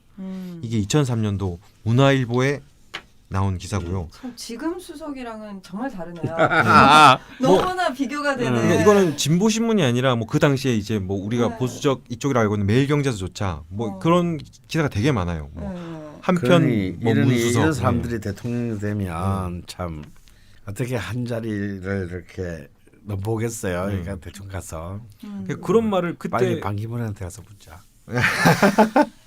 그런 말을 막 하는 거예요. 그러니까 가장 자기가 오래 같이 있었던 뭐 나이 차이는 좀 나지만 친구라고 할 수 있는 노무현 대통령에 대해서 막 비난 여론이 들 건데 지금 같으면 그런 분이 아니다. 막 그렇게 할 건데 그분이 가장 측근인 사람이 참여정부 출범 이후 많은 비리 첩보가 수집됐다. 이렇게 말하고 산하단체 임원과 대통령 측근 범주에 속한 사람에 대한 비리, 첩보, 소문 등이 수집돼 확인 중에 있다. 이게 문재인 당시 그 수석의 그냥 워딩이에요. 자기가 그냥 스스로 이렇게 말해요. 네. 그래서 실제로 이번에 결벽증이 어느 정도냐면 결국 노무현 대통령을 죽음으로 몰고 가는 이제 2009년 이제 사실 서울지검이 이제 노무현 죽이게 들어가지 않습니까? 네. 이때 타겟은 노무현이 아니라 처음에는 문재인이었어요. 네. 이제 측근들을 이제 허물어서 노무현을 실추시키겠다는 건데 그래서 서울지검이 가장 그 공력을 들인 게 문재인이 이제 비서실장 재직 시절의 비리를 예. 처음에 포커스를 두고 검사가 뭐 수십 명이 투입돼 가지고 3개월 동안 털었는데 네. 아무것도 안 나왔다는 거예요. 네. 그래서 그 당시에 제가 술집 할 때인데 선생님 뭐 그렇게 많은 사람 왔겠네요, 네, 진짜. 특히 법조계 사람이 많이 우리 고객이었는데요. 그때 이제 그 당시에 이제 그 검찰 쪽 높은 분이 무슨 지검장급이 와서 하는 얘기를 제가 들은 적이 있는데 뭐냐면 이번 딱 그렇게 굉장히 쓰게 네. 이렇게 말했어요. 문재인은 멍청하거나 진짜로 존경해야 되거나 둘 중에 한 사람입니다. 이렇게 틀어서 먼지도 안 나온 사람은 처음 봤다. 예. 사실은 그렇게 검찰이 집요하게 표적 수사를 펼쳤음에도 불구하고 문재인의 정말 소매자락 하나 다치게 하지 못했다는 거. 네. 이것은 이제 문재인이 가지고 있는 가장 위대한 덕목입니다. 정말 위대하다고 할 수 있겠네요. 예. 왜냐면 이렇게 하면 이제 한국 검찰은 장사 문 닫아야 되거든요. 얘들은 월급을 받을 자격이 없는 거거든요. 할 일이 없는데. 근데 이제 이때가 이제 이분이 이제 김희대운 그 자신의 최고의 용신대운입니다.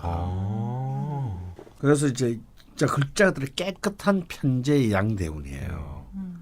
이 편제의 이 가장 고결함을 일단 이제 보이는 때인데 이게 이제 이때 사람이 이때까지는 요때 2009년 시점까지만 하더라도 문재인은 그냥 영원한 노무현의 그림자. 네.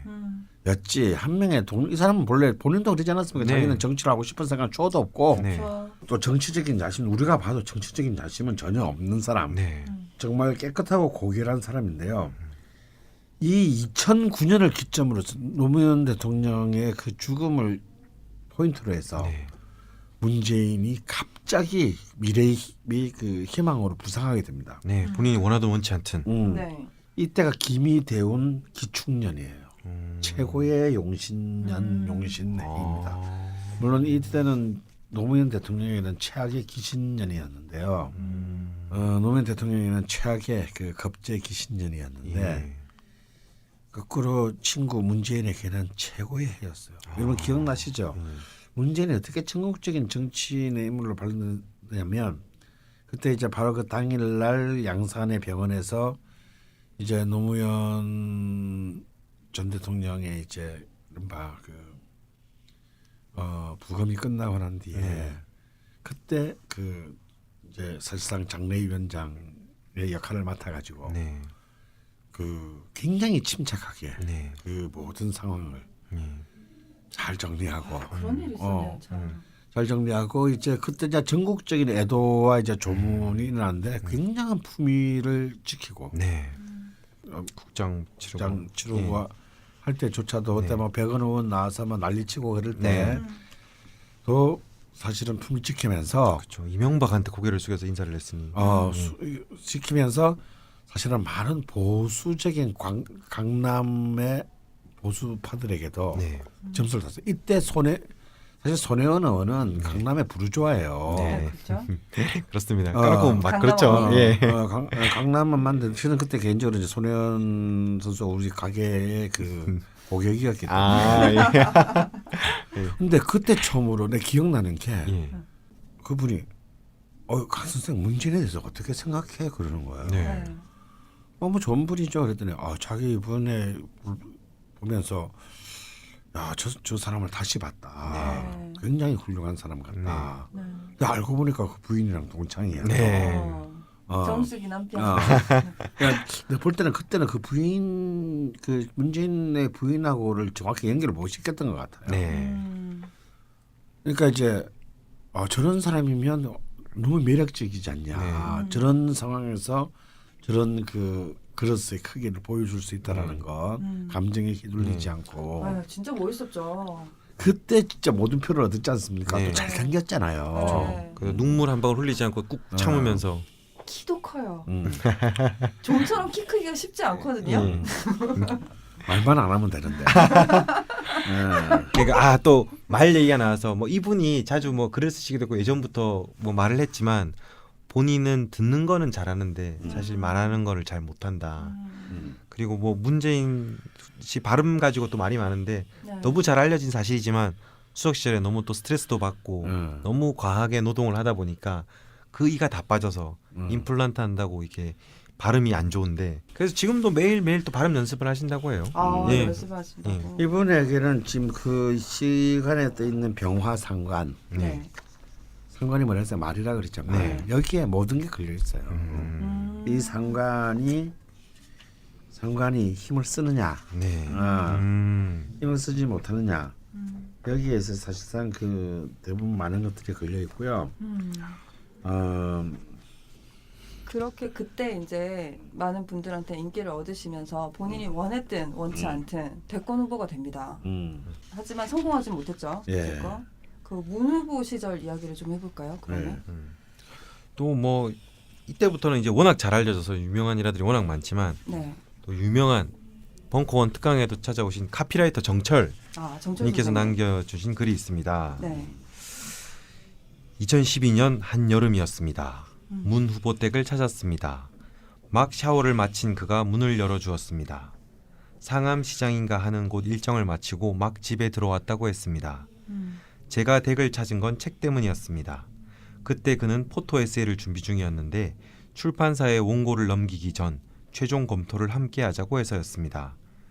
글 하나하나를 다시 읽으며 빼고 더하고 고쳤습니다. 마지막 마침표까지 당신의 손으로 찍는 모습이 미더웠습니다. 그런데 거실은 무척 더웠습니다. 선풍기도 더웠는지 비질비질 땀을 흘리며 돌고 있었습니다.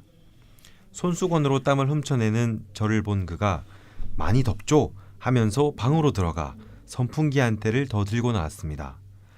우리가 선풍기 2대의 서라운드 바람 안에서 원고를 넘겼습니다. 그래도 더웠습니다.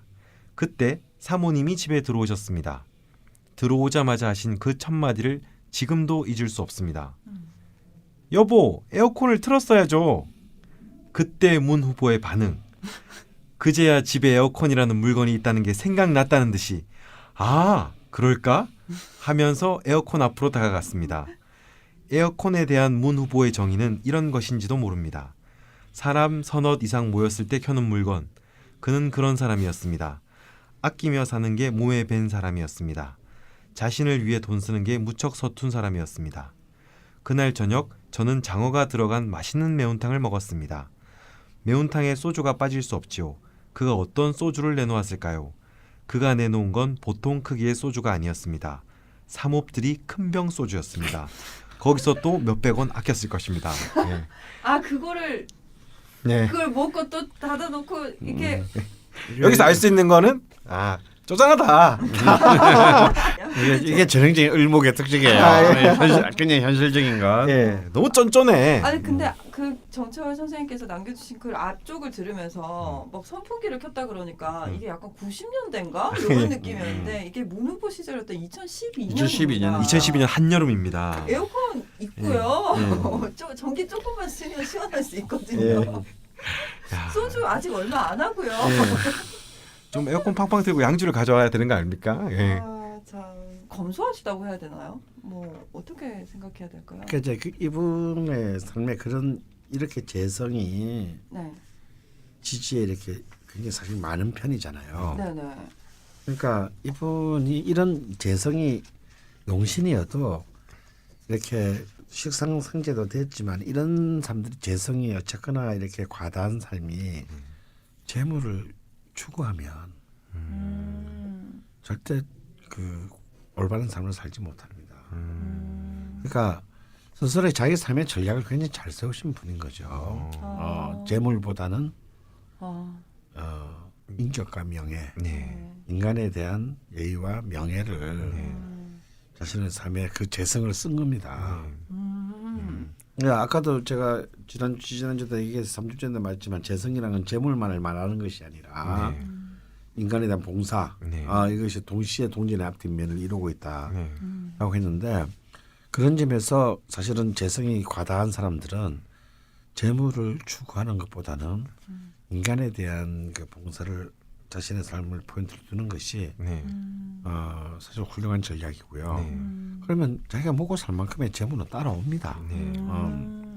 그런데 이제 이런 사람들이 이제 재물을 추구하면 김앤장으로 갔다면 이제 뭐 아주 이렇게 그 별로 아름답지 못한 그 인생의 국면을 맞이할 수도 있겠죠. 아마 뭐 대운의 흐름으로 봐서 그러면 갔으면 뭐 연수입 한 몇십억에 돈방석에 앉아 계신 탑 변호사가 될 수도 있고 이제 국제 자본의 노예가 되어 있겠죠.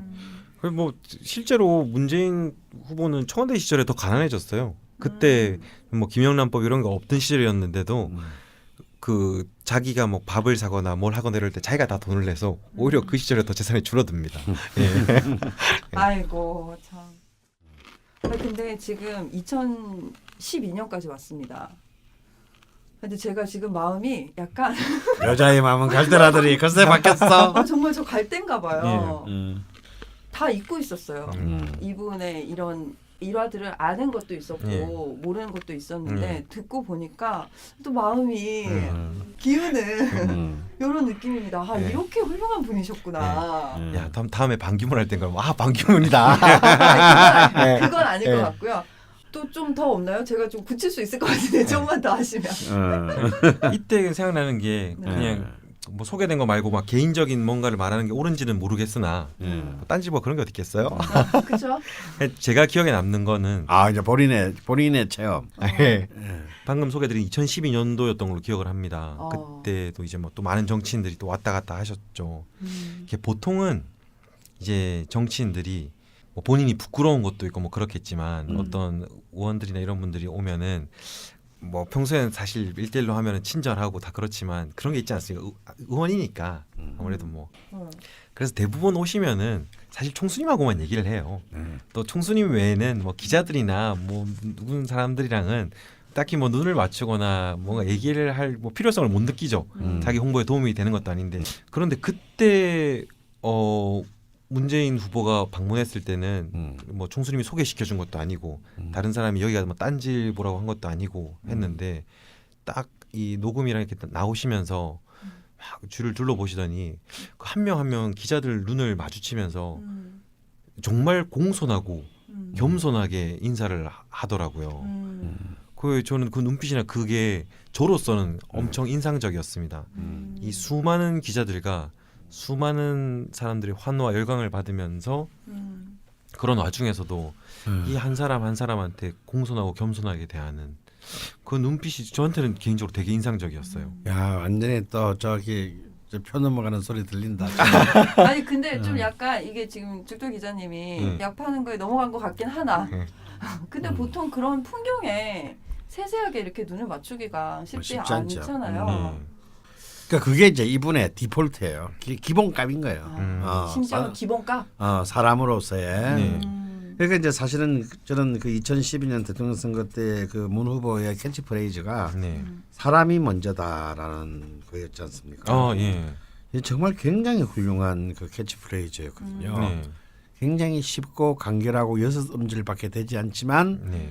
이 후보의 정말 그 본성, 네. 그다음에 이 후보가 지향하려는 앞으로의 가치 네. 이런 것을 굉장히 집약적으로 네. 네네. 잘 만드는 막 카피로 따지면 저는 최고의 카피가 아닌가 싶어요. 네. 본인의 기질과도 딱 맞는 것 같습니다. 잘 일체화된 네. 그런 이제 카피인데 저는 이때 기억나는 장면이 있어요. 저희 때도 술집 할 때인데 예. 진짜 오만 진짜 정보를 다 얻으시겠다. 잠깐 네. 예. 정말 그 삼성의 총수들로부터 네. 또 얻고 정말 뭐 법조계의 정보도 얻고 네. 또 뭐 이른바 장관들 네. 뭐 이런 사람들이 막 들락거렸습니다. 뭐 검찰총장도 네. 들락거리고. 근데 제가 기억나는 게 이때 그 해법에 그 19대 그 국회의원 선거가 있었어요. 네.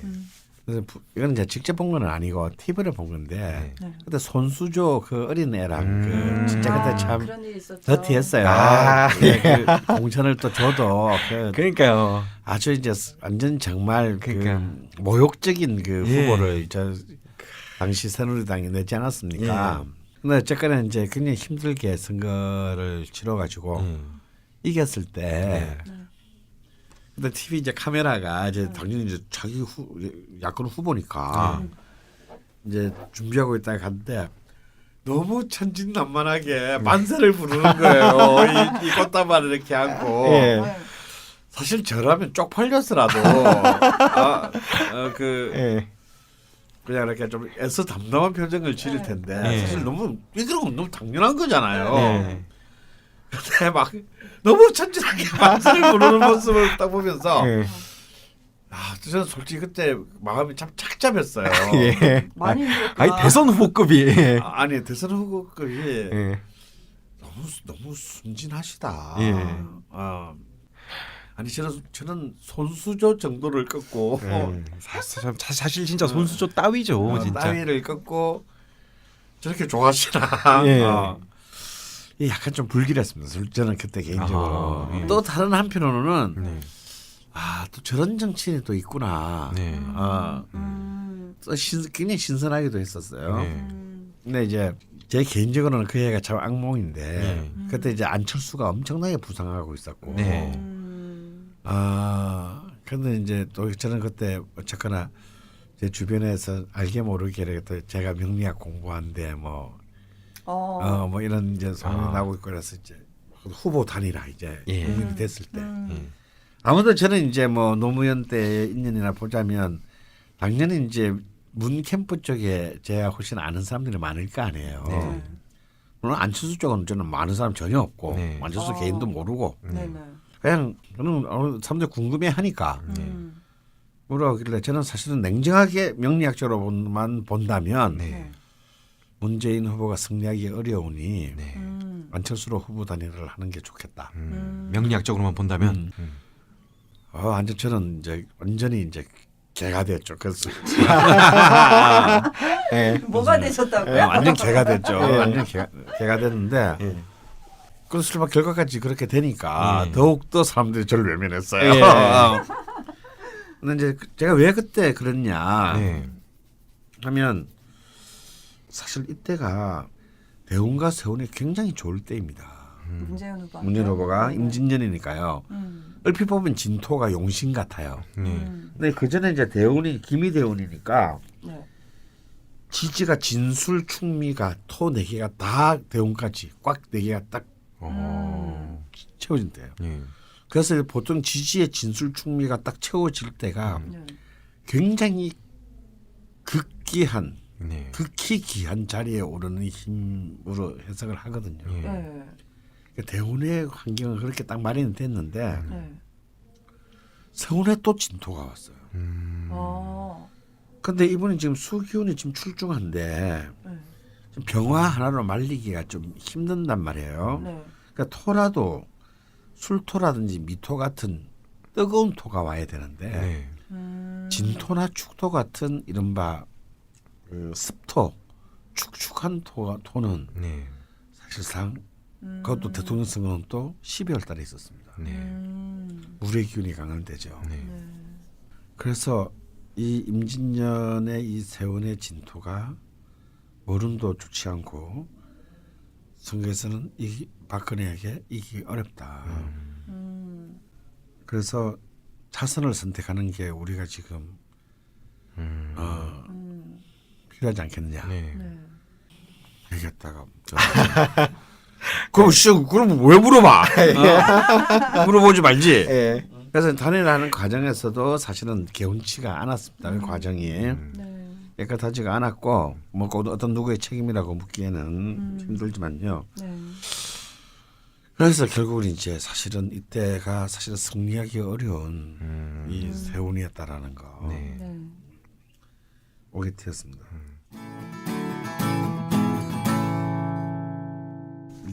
이제가 중요한데 네. 네. 2016년 작년부터 이렇게 대운이 경신대운으로 바뀌어요. 금대운. 이제 이 금대운은 사실은 이제 이 문재인 후보에게는 이제 한신에 해당하는 건데요. 근데 이 경신하면 이게 익숙하지 않습니까? 이번에 사법고시에 붙었을 때가 경신년이었어요. 예. 그러니까 이제 경쟁을 해서 네. 관을 이제 차지하는 네. 그런 이제 힘이거든요. 어. 그리고 실제로 이제 그 물론 요 앞이었지만 새정치민주연합 2015년에 네. 네. 새정치민주연합의 당 대표가 되고 더불어 이제 민주당 당 대표가 됩니다. 네. 네. 이때가 본인 개인적으로 수료하실 때는 제일 인생에서 힘들었다 그러더라고요. 그렇죠. 예. 이때가 이제 왜냐면 이제 이때는 치열하게 경쟁하고 서로 이른바 박지원 또 그렇죠. 충돌이 일어나고 싸웠고 싸워야 했고 또 탈당하는 사람도 있고 탈당하고 이제 이런 일들이 막 일어났습니다. 저는 개인적으로 그때가 제일 문재인이 빛나지 않았던 시절. 맞습니다. 네. 그러니까 이런 데 약한 거죠. 그러니까 이게 뭔가 싸움을 통해서 더 이렇게 영역을 확대해 나가는 사람이 있고 네. 이 싸움을 통해서 이제 일어나서 그러니까 쉽게 말하면 이 명식 자체가 네. 파이트형은 아닌 거죠. 네네. 싸우면서 네. 이렇게 자신의 영토를 더 강고하게 확보해 나가는 것이 아니라는 것이 네. 사실 이제 이분이 이제 대통령 선거에 임할 때에 네. 좀 가슴 아픈 그런 측면입니다. 네. 그래서 하지만 그래도 이제 2016년 작년이 병신년 이분에게 있어서는 굉장히 그 천국과 지옥을 오갔던 해이고요. 네. 네.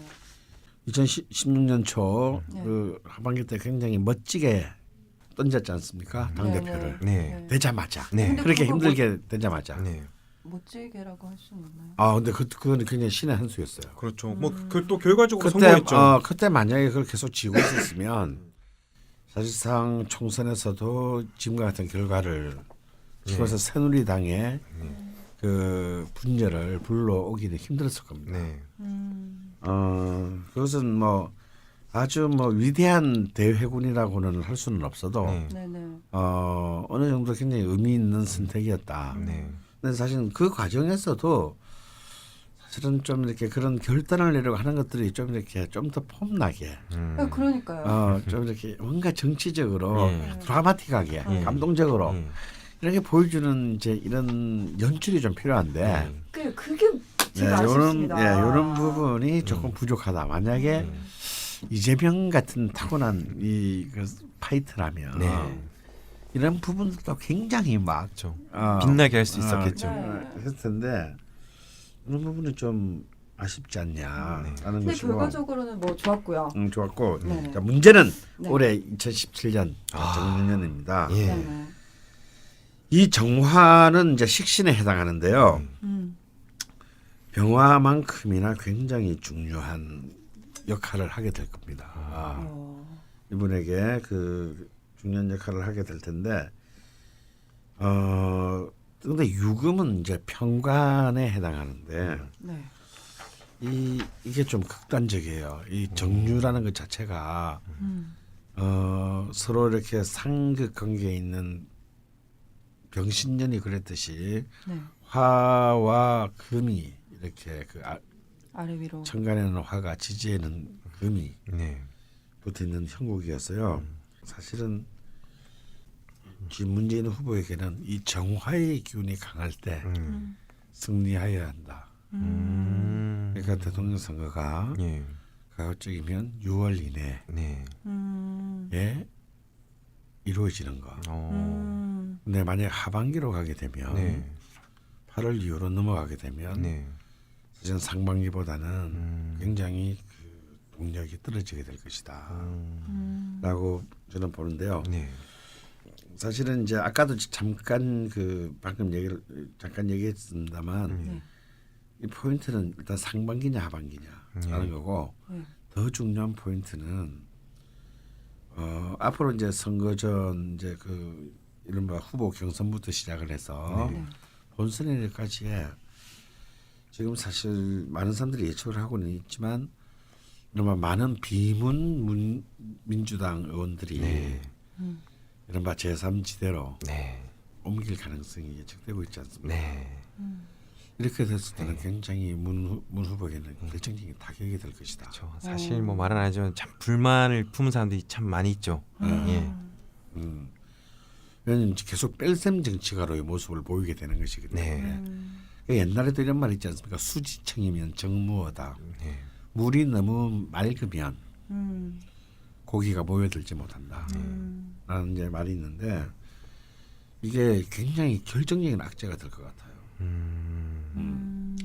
사실은 한 1월달에 헌재 발표하고 네. 뭐 탈당할 틈도 없어. 탈당이고 뭐 제3지대고 뭐 빅텐트론이고 뭐 할 틈도 없이 그냥 사실 확 밀어붙이는 게 사실 문수부한테는 제일 유리한데 그렇게까지는 앞당겨질 것 같지는 않습니다. 아 근데 이건 반대로 반기문 후보 측에서도 유리한데 반기문 후보 측도 검증하기 전에? 빨리 검증하기 전에 수다닥 진행해가지고 아니요. 예. 반기문 후보는 더 시간을 필요로 할 겁니다. 왜냐하면 아무리 그렇다 하더라도요. 검증보다 더 중요한 게 있어요. 네. 국회의원 선거가 아니고 대통령 선거를 하려면 네. 적어도 지역구 30개는 확보돼야 됩니다. 네. 그렇지 않고서는 전국 조직을 꾸릴 수가 없어요. 지금 붙은 건 나경원밖에 없거든요. 네. 하긴 조직을 갖출 시간이 부족하다. 그 만약 3개월 하게 되면 반기문 사실은 대통령 선거 전에 못 뛰어든다고 봐야 돼요. 네. 그런 또 문제가 네. 있네요.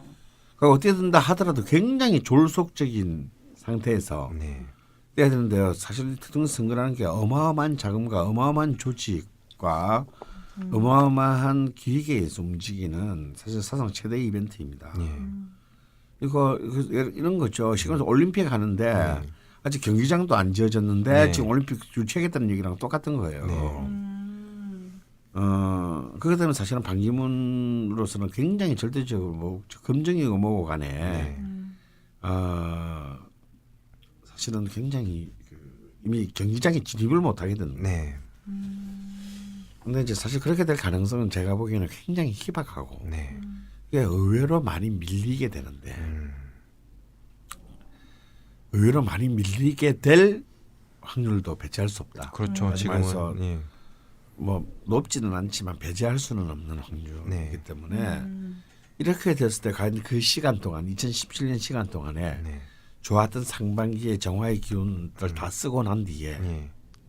그리고 계속 조직적으로 결국 이른바 친노 패거리만 모여 있는 그냥 축소된 민주당의 당수의 개념으로만 남게 된다면 네. 이건 대통령 선거에서 절대 이길 수 없다. 그러니까 지금 사실 지금 현재 그 문재인 후보의 지금 현재 상황은 확산을 하기에는 어렵고 네. 지키기도 쉽지 않으며 네. 지금 빠져나갈 여지만 높은 상황이거든요. 네. 이것이 진짜 가장 큰 악재가 되지 않을까 저는 그렇게 보여집니다.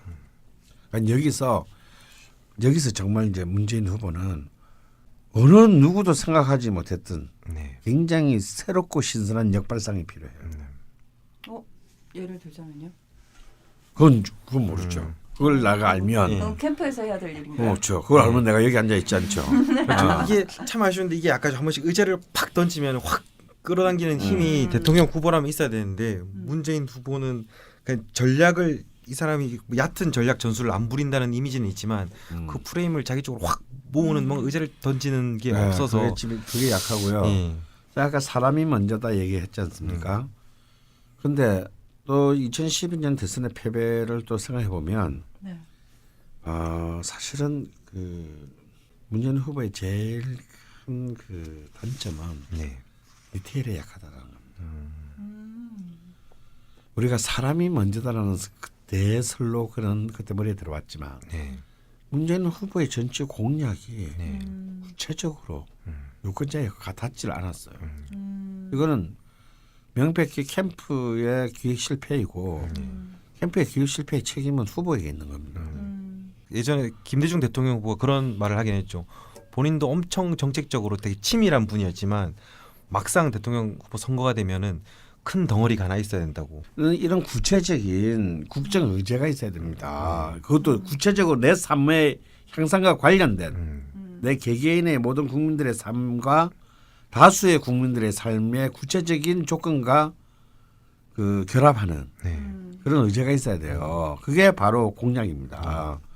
기본기는 단단한데 뭔가 주특기는 없는 느낌이라는 말씀이신 겁니다. 그게 뭐냐면 예. 지금 앞으로 남은 이게 3개월 뒤가 될지 5개월 뒤가 될지 8개월 뒤가 될지 11개월 뒤가 될지는 모르지만 네.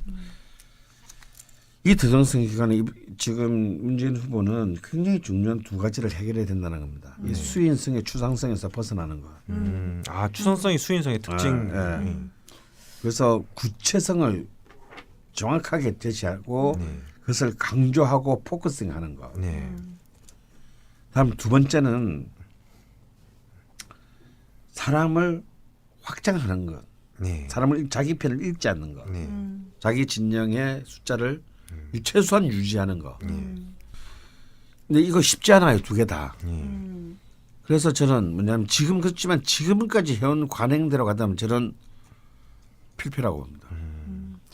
그러니까 또 문재인 후보는 이 뭐 노무현 대통령의 의지를 이어받았다는 것 또한 장점이지만 또 다른 문재인 뭐 단독자로서 그것 때문에 있지만, 표가 또 나가는 표가 없지 않아 있죠. 더 많아요. 네. 그리고 뭐 당시 막 정책 중에 뭐 한반도 평화 체제라든지 뭐 그런 걸 했지만 뭐 공평과 정의라고 노무현 대통령과 비슷한 그런 뭐 공약들 내세웠지만 사실 그게 노무현 대통령이 더 임팩트가 있었기 때문에 문재인 후보 쪽은 같은 정책이지만 좀 임팩트가 더 약했던 그러니까 거죠. 그걸 아셔야 돼요. 유권자들의 마음을 알아야 돼요. 내가 처음 시작할 때 대한민국 유권자들은 독특하다. 내가 책임을 물을 놈을 네. 뽑는다라는 거예요. 그래서 뭔가 이상하게 누구 흉내 내거나 누구 꼬붕이거나 누구 이인자거나 누구 후계자인 사람 좋아하지 않습니다. 네. 그때 당시만 해도 노무현이 계속 보였었죠. 네. 그런 사람들을 일단 원초적으로 싫어해요. 네. 같은 시대를 반복하고 싶지 않기 때문입니다. 네. 그 향수가 아주 강하지 않다면 박정희 박근혜처럼 예. 그리고 좀 뭐 개인적인 거지만 이거는 문재인 후보에 대해 호감이 있는 것 중에 하나는 네. 뭐 예전에 뭐 간디가 말했었네요. 예전에 그 나라의 정책을 뭔가를 보려면은 그 동물을 대하는 거에서 보라는 말이 있잖아요. 문재인 후보가 사실 동물을 되게 좋아하거든요. 고양이도 키워보고 개도 키워보고 닭도 키워보고 뭐 혼자 있을 때는 뭐 풀도 뽑고 그다음에 18대에서 동물에 관한 뭐 정책도 제시하고 그런 게 참 뭐 별건 아니지만 저는 그런 동물을 좋아하고 그런 거에 정책적으로 신경을 쓰는 면이 아주 별건 아닌데 저는 그런 분도 소소하게 와닿는 부분 중에 하나긴 합니다. 그 얼마 전에 또 어떤 동영상이 떠서 화제가 되기도 했는데 아기가 이렇게 문재인 후보 뺨을 이렇게 막 쓸고 막 자기 간식도 이렇게 먹여주고 그러니까 아기들이 그렇게 좋아한대요. 아기들은 순수한 가치를 알아버릴까요? 어른들이 못 알아봐서 문제지. 저희가 생각보다 재미가 지다 보니까 좀 길게 녹음을 하게 됐는데요. 네. 이 방송이 나가고 있을 때쯤은 이미 이제 설이겠죠. 그러겠네요. 예. 얼마나 간극이 있을지는 잘 모르겠지만 네. 저 열심히 했으니까 재밌게 들어주셨으면 좋겠고 뭔가 이게 부끄럽네요. 막 특별한 건 없었는데 막 일화나 이런 것들은 사실 뭐 다 나와 있는 건데 맨날 기사에서만 보던 이 명리학을 제 눈앞에서 선생님이 풀이해 주시는 거 보니까 이게 되게 재밌어요. 네. 그리고 공부도 또 되고요. 그러니까요. 네, 그리고 저희가 공부했던 걸 응용해서 또 예. 해석이 되니까. 저는 사실 이거 하면서 처음 알았어요. 이 세운을 볼 때 이걸 나눠서 6개월씩 보는구나. 아. 나는 그냥 같이 보는 줄 알았어요. 지금까지. 아니, 근데 전체로 보기도 하는데 예. 좀 디테일하게 이렇게 중요한 어떤 안이 있을 때는 예. 이렇게 나눠서 보시기도 하시더라고요. 예. 대운도 같습니다. 앞에 게 5년이고 예. 뒤에 게 또 나머지 5년이고요. 예. 다음 타자는 그럼 반기문인가요? 네. 아직 공식적으로 선언은 하지 않았지만 아마 저희가 녹음할 때쯤엔 한국에 와 계실 테고 뭔가 선언도 하신 이후가 되지 않을까 그래요. 합니다. 이 방송이 나갈 때쯤이면 이제 돌아오셨겠네요. 네네. 아 그러면 요거 지금 아직 타이틀을 제가 못 정해가지고 어쨌건 설날 특집, 대선 특집 1회 차는 여기서 마무리를 하고 다음은 반기문 명식을 모시고 네. 혹시 참석하실지도 몰라요. 장어를 한 마리 갖다 놔야겠는데요. 네, 반기문 후보 명식을 모시고 2회차로 저희는 돌아오겠습니다. 고생하셨습니다. 감사합니다.